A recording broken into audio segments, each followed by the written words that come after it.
जुल्म करे ना मेरे बच्चे के साथ जुल्म करे। आइंदा किवान का नाम ना आए व्लॉग में। ये मैं नहीं चाहती हूँ मेरा बच्चा नजरों में आए। मुझे अल्लाह मियां ने जिस तरह दिया ना, मैं ही जानती हूँ। अभी किवान की तबीयत ठीक नहीं है, उसका जख्म अभी सही तरह से नहीं बना है और पजामा अभी तक नहीं उसको पहना रहे हम। तो दूसरा ये अम्मा, मैंने बड़ी दफा पहले भी कहा है, हर व्लॉग में किवान का नाम लेना जरूरी नहीं है। आगे टिकटॉक पे भी सारे लोग उसको जो है ना वो बदवाएं दे रहे हैं, पहले भी दी, दोबारा फिर आज जो है ना कल दी है। मैं नहीं चाहती हूँ मेरा बच्चा नजरों में आए। मुझे अल्लाह मियां ने जिस तरह दिया ना, मैं ही जानती हूँ। जिस तरह अल्लाह ने उसे बचाया जिस हालत में वो पैदा हुआ था ना। अस्सलाम वालेकुम नाजरीन, जैसा कि आप सबको पता है कि रजब भट्ट ने अपना यूट्यूब चैनल और जो इंस्टाग्राम है वो दोनों प्राइवेट कर दिए हैं। ईमान के तवील सब्र और इंतज़ार को बिल्कुल नज़रअंदाज करके उसके भाई की नासमझी के बदले लिए जाने लगे हैं। रजब खुद इतने बड़े ब्लंडर करके सारी कौम से माफ़ी की उम्मीद रखता है, मगर ईमान की वफ़ाओं का बदला ये दिया जा रहा है कि उसको कोई स्पेस नहीं दी जा रही, उसको उसी के घर से बेघर किया जा रहा है। अल्लाह ने तो बड़ी रहमत के बाद बेटा भी दिया, मुकदमों से भी जान छुड़वा दी। रजब की किवान से मिलने, उसको अपने हाथों से परवान चढ़ाने की जो रजब को जो तड़प थी वो भी अल्लाह ने सुन ली है। लेकिन इसके बावजूद जो रजब जो है ऑन की कुछ चंद मैसेजेस और कुछ बातों को वो लेके दोबारा से जो पब्लिक में बैठ के एक हंगामा बर्पा कर दिया है कि दोनों में ये लड़ाई चल पड़ी है साले की और बहनोई के दरमियान, या क्या सोशल मीडिया पे लेके आना बिल्कुल दुरुस्त है, जो कि सारी दुनिया में एक सवालिया निशान बन के ये चीज़ रह जानी है कि अगर अल्लाह ताला ने उसको इतनी दौलत दी, शोहरत दी, इज़्ज़त दी रजब को, लेकिन उसने जो है अपना घर बचाने के लिए कोशिश क्यों नहीं की? क्योंकि जब शादी हुई थी तब भी नजूमियों ने जो है ये बात वाजिया कर दी थी कि ये शादी जो है ज़्यादा देर तक नहीं चल सकती। क्या ये बात जो है सच साबित होने जा रही है? तो इस तरह के मामलात जो है, जो मुश्किल वक्त में अगर आपके साथ पेश आ रहे हैं, अगर आप इनको सही तरह हैंडल नहीं कर पा रहे, तो इसमें सबसे बड़ा नुकसान जो है वो आपका ही है, आपकी फैमिली का है, ना कि किसी दूसरों का।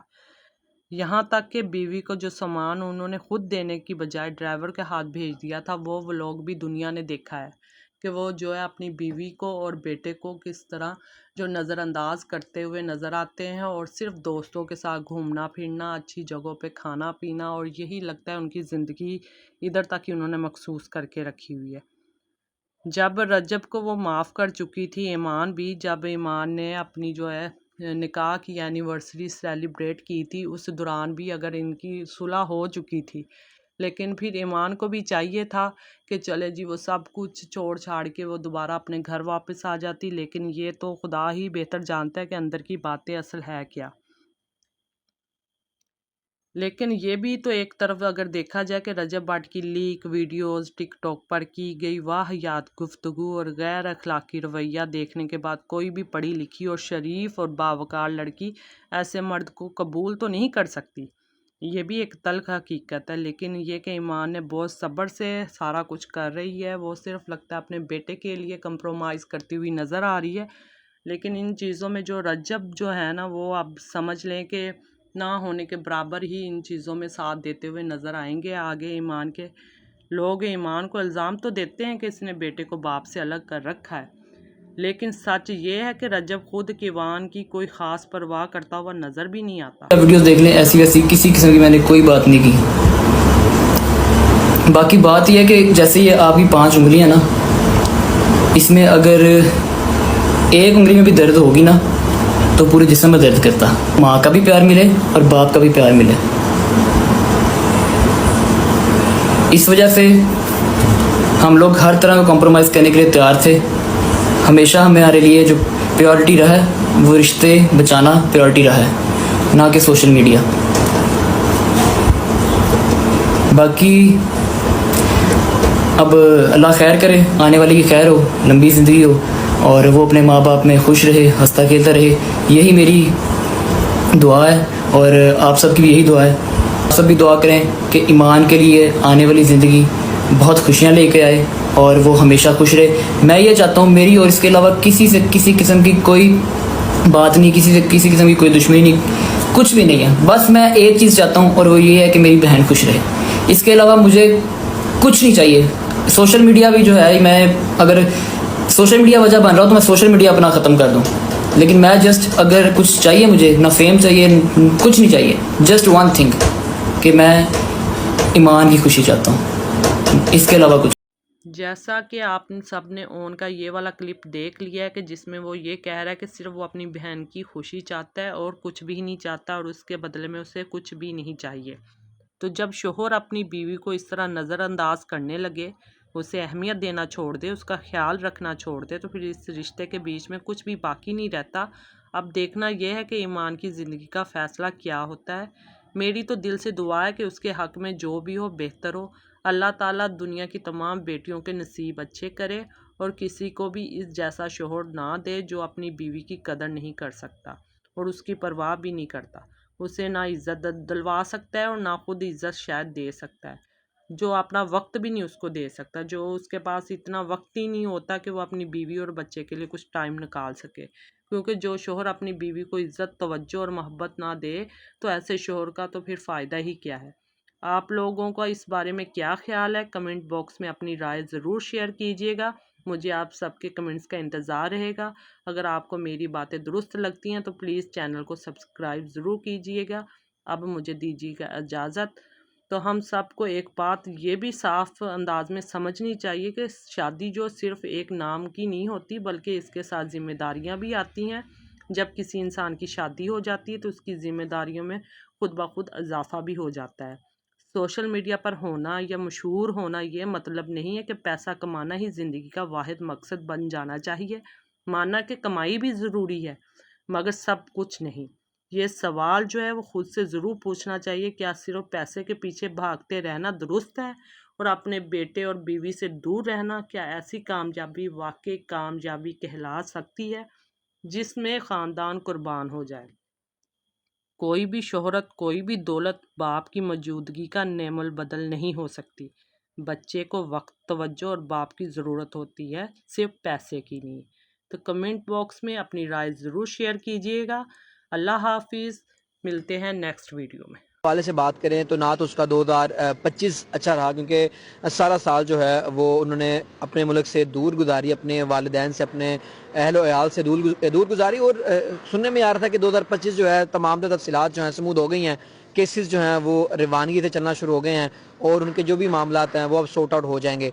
लेकिन अब 2026 शुरू हुआ तो एक नया पेंडोरा बॉक्स खुल के सामने आ चुका है, जिसमें उनकी निजी ज़िंदगी के हवाले से उन्होंने सोशल मीडिया के ऊपर, इंस्टाग्राम के ऊपर अपनी एक स्टोरी लगाई, जिसमें उनके जो ब्रदर इन लॉ हैं ओन मोहम्मद, उसके हवाले से उन्होंने बात की। वो किसी खतून से बात कर रहे हैं, वो क्या टॉक थी और उसके बाद उन्होंने एक स्टोरी प्रॉपर लगाई हुई थी।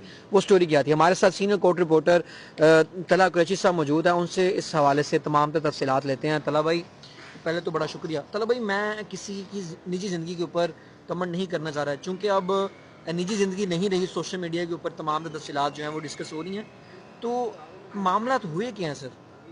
देखें नातिक भाई, बात फिर वही है कि हम किसी के घर में घुस के तो नहीं देख सकते कि उसके ऊपर क्या गुजर रही है। जो रजब और ईमान वाला मामला है, मेरा ख्याल है कि ये भी कुछ ऐसा ही है।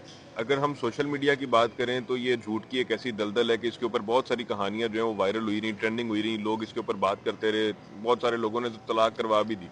लोगों ने कह दिया कि जी ईमान जो है वो नाराज़ होकर अपने घर चली गई है, वापस नहीं आने वाली, उसने सेपरेशन फाइल कर दी है, ब्ला ब्ला ब्ला। जो आप जितना जो कुछ सोच सकते हैं इंसान, वो तमाम का तमाम झूठ जो है वो इस हवाले से चल चुका है।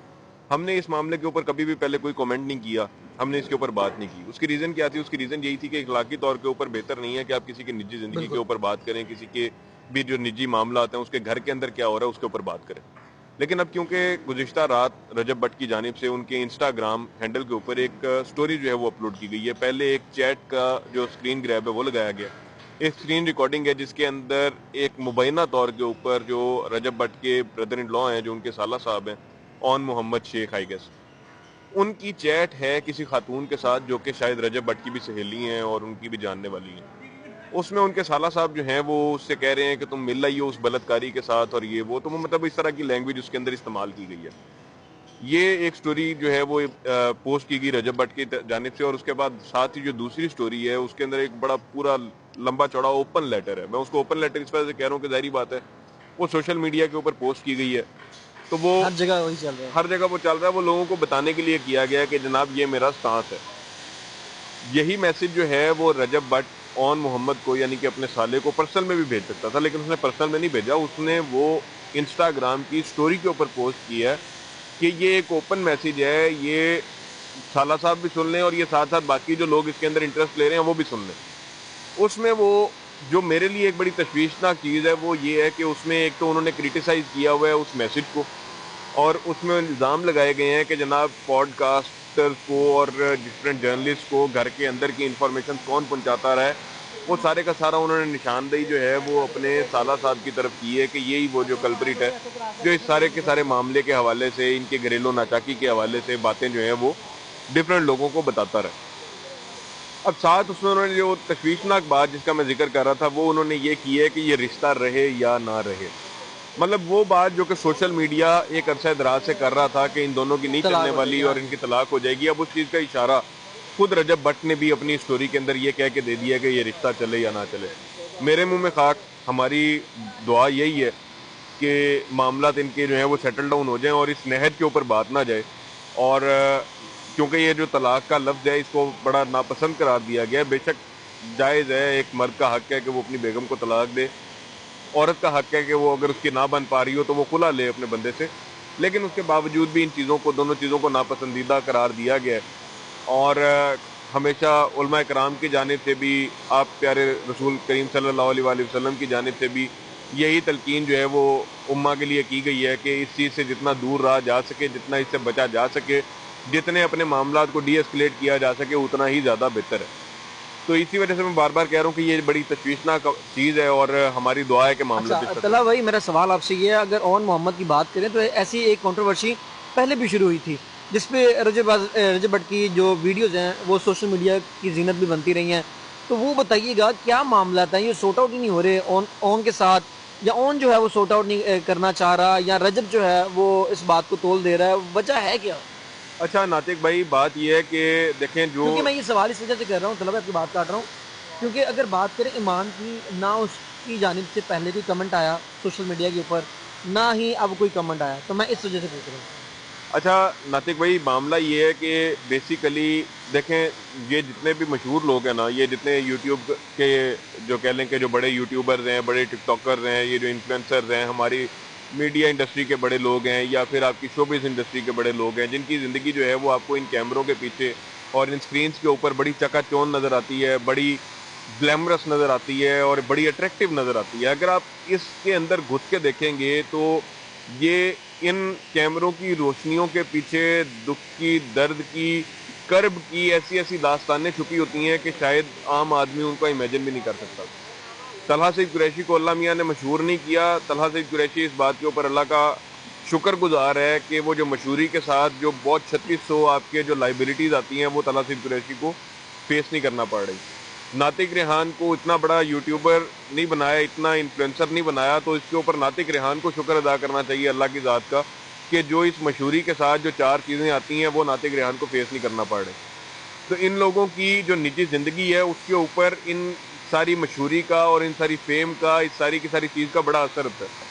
और देखें, जिस टाइम के ऊपर आपकी अपनी निजी ज़िंदगी जो है वही यानी कि उसमें आप मुतमईन ना हो, उसके अंदर मुसलसल जो है वो चपकलिस चल रही हो, आपकी बेगम नाराज़ हो के घर चली गई हो, आपका बच्चा जो है आप उसे मिल नहीं पा रहे, रोज़ाना उसे उठा नहीं पा रहे, तो मेरा ख्याल है कि ये जो सारे का सारा फेम है, ये सारी की सारी जो मशहूरी है, ये जितना भी ग्लैमर है, इसकी कोई वर्थ नहीं रह जाती, इसकी कोई औकात नहीं रह जाती। ये सारा टके टोकरी हो जाता है कि जिस टाइम पे आप अपनी ज़िंदगी जो है वही बेहतर तरीके से नहीं गुजार सकते। तो इनके अब घर के अंदर के मामला क्या हैं क्या नहीं है उसके ऊपर सीरियसली मैं कमेंट इस वजह से नहीं करूँगा क्योंकि हमें शायद उस तरह की इन्फॉर्मेशन या बहुत साइड ऑफ स्टोरीज जो हैं वो हमें उस तरह से नहीं पता। अच्छा, तो उसके मेरा सवाल ये है कि अगर किसी का ब्रदर इन लॉ है या साला साहब है, वो क्या अपने बहनोई को बलात्कारी या उसके दोस्तों को बलात्कारी कह रहा है, या लेट्स सपोज अगर आप अकेले में बात कर रहे हैं, अगर आपके कोई भी इख्तलाफात हैं वो समझ में आते हैं कि चलो यार, लेकिन इस तरह की लैंग्वेज आप इस्तेमाल कर रहे हैं वो भी सोशल मीडिया के ऊपर, आपको पता है कि सोशल मीडिया पे एक चीज़ आ जाती है वो भी डिस्कस होती है। नातिक भाई, बात यह है कि उसने तो सोशल मीडिया के ऊपर अपनी तरफ से ये नहीं डाला, उसने तो एक बीबी को साथ वो चैट कर रहा था और वो चैट बीबी ने रजब भट्ट को भेज दी, रजब भट्ट ने सोशल मीडिया के ऊपर डाल दी। उसने सोशल मीडिया के ऊपर रजब भट्ट को बलात्कारी नहीं कहा, बल्कि रजब भट्ट ने खुद सोशल मीडिया को बताया कि जी फलां के साथ बात करते हुए मेरे साले ने मुझे बलात्कारी कहा या मेरे दोस्तों को बलात्कारी कहा। अब देखें, इसमें फिर मैं वही बात करूंगा कि ये वन साइड ऑफ स्टोरी है। रजब का साला उसको बलात्कारी क्यों कह रहा है? रजब का साला इतना ज्यादा शदीद नाराज क्यों है? रजब का साला इन चीजों के अंदर क्यों जो है वो पब्लिकली मतलब वो खुल के सामने आ गया? इसके पीछे भी डेफिनेटली कोई ना कोई कहानी होगी जो कि हमें नहीं पता होगी। हो सकता है उसने अपनी बहन के साथ कोई ऐसा रवैया देखा हो रजब के अहले खाना की तरफ से जिसके ऊपर वो रह ना सका हो।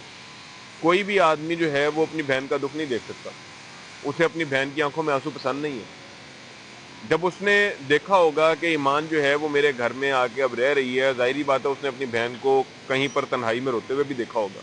हो सकता है वो अपनी बहन के आंसू जो हैं वो उस तरह से उसको बर्दाश्त नहीं हुए और वो इस तरह के हार्ड अल्फाज जो हैं वो इस्तेमाल कर रहा है। सर वो मुस्कुरा रहा है, अगर जो उसके कमेंट्स हैं जो वो बात कर रहा है किसी खातून से, तो वो इस तरह कर रहा है, इससे बड़ा ही मतलब चिल बैठा हुआ है।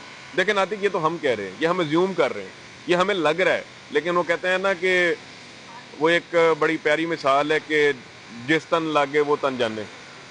तो जिसके ऊपर गुजरती है मेरा ख्याल है उसी को ज़्यादा बेहतर पता होता है कि वो मुस्कुरा रहा है या उसकी मुस्कुराहट के पीछे कितना दर्द छुपा हुआ है। चलें तलब भाई, बड़ा शुक्रिया आपके टाइम का। हमारे साथ हमारे बड़े प्यारे दोस्त सीनियर कोर्ट रिपोर्टर तला कुरैशी साहब मौजूद थे, जिन्होंने इस तमाम तर केस के हवाले से अपडेट फराम की। कोई भी शख्स जो है किसी भी शख्स के लिए, या कोई खातून हो या ही कोई मर्द हो, उसके लिए तलाक जो है ये बड़ा एक संगीन मामला होता है। तो अल्लाह ताला तमाम को अपने हिफ्ज़ ईमान में रखे। अब तक के लिए इतने अपने मेज़बान नातिक रेहान को दीजिए इजाज़त। अल्लाह ने के बाद।